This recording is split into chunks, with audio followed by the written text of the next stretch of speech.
Hi friends, ನಾನಿವತ್ತು ಒಂದು quinoa rice khichdi ಹೇಗೆ ಮಾಡೋದು ಅಂತ ತೋರಿಸ್ತೀನಿ ಬನ್ನಿ. ತುಂಬ ಸೂಪರ್ ಆಗಿರುತ್ತೆ, ಈಸಿಯಾಗಿ ಮಾಡ್ಬೋದು. ಒಂದು ಕುಕ್ಕರ್ಗೆ ನೆನೆಸಿರುವಂಥ ಹೆಸರುಬೇಳೆ, ಕ್ಯಾರೆಟು, ಬೀನ್ಸ್ನ ಹಾಕಿ ಕುದಿಲಿಕ್ಕೆ ಬೇಕಾದಷ್ಟು ನೀರನ್ನ ಹಾಕ್ಕೊಂಡು ರುಚಿಗೆ ತಕ್ಕಷ್ಟು ಉಪ್ಪು ಹಾಕಿ ಒಂದು ವಿಷಲ್ನ ಕೂಗಿಸ್ಕೋಬೇಕು.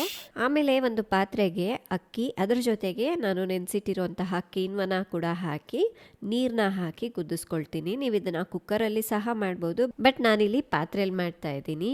ಅಕ್ಕಿ ಮತ್ತು ಕೀನ್ವಾ ಎರಡು ಚೆನ್ನಾಗಿ ಬೆಂದಮೇಲೆ ಇದರಲ್ಲಿರುವಂತಹ ಗಂಜಿನೆಲ್ಲ ಸೋಸ್ಕೊಂಡು ಸೈಡಿಗೆ ಎತ್ತಿಟ್ಕೋಬೇಕು. ಈಗ ಒಂದು ಬಾಣಲಿಗೆ ಎಣ್ಣೆನ ಹಾಕಿ ಬಿಸಿ ಮಾಡಿಕೊಂಡು ಇದಕ್ಕೆ ಸ್ವಲ್ಪ ಜೀರಿಗೆ, ಬೆಳ್ಳುಳ್ಳಿ ಹಾಗೆ ಒಣಗಿದ ಮೆಣಸಿನ್ಕಾಯಿ 3 ಹಾಕಿ ಸ್ವಲ್ಪ ಹುರ್ಕೋಬೇಕು. ಆಮೇಲೆ ಕಟ್ ಮಾಡಿರೋ ಈರುಳ್ಳಿ, ಕರ್ಬೇವಿನ ಸೊಪ್ಪು ಹಾಕಿ ಸ್ವಲ್ಪ ಮೆತ್ತಗಾಗೋವರೆಗೂ ಹುರ್ಕೊಳ್ಳೋಣ. ಜೊತೆಗೆ ಸ್ವಲ್ಪ ಅರಿಶಿನ ಪುಡಿಯನ್ನ ಕೂಡ ಸೇರಿಸ್ತಾ ಇದ್ದೀನಿ. ಇದನ್ನ ಹುರ್ಕೊಂಡಾದ್ಮೇಲೆ ಕುದಿಸಿರುವಂತಹ ಬೇಳೆ ಮತ್ತೆ ತರಕಾರಿಯನ್ನ ಹಾಕೋಬೇಕು. ನಾವ್ ಅವಾಗ್ಲೇ ಸ್ವಲ್ಪ ಉಪ್ಪು ಕಮ್ಮಿ ಹಾಕಿದ್ವಲ್ವಾ, ನೋಡ್ಬಿಟ್ಟು ಉಪ್ಪು ಹಾಕಿ ಇದನ್ನ ಒಂದ್ಸಲ ಮಿಕ್ಸ್ ಮಾಡೋಣ.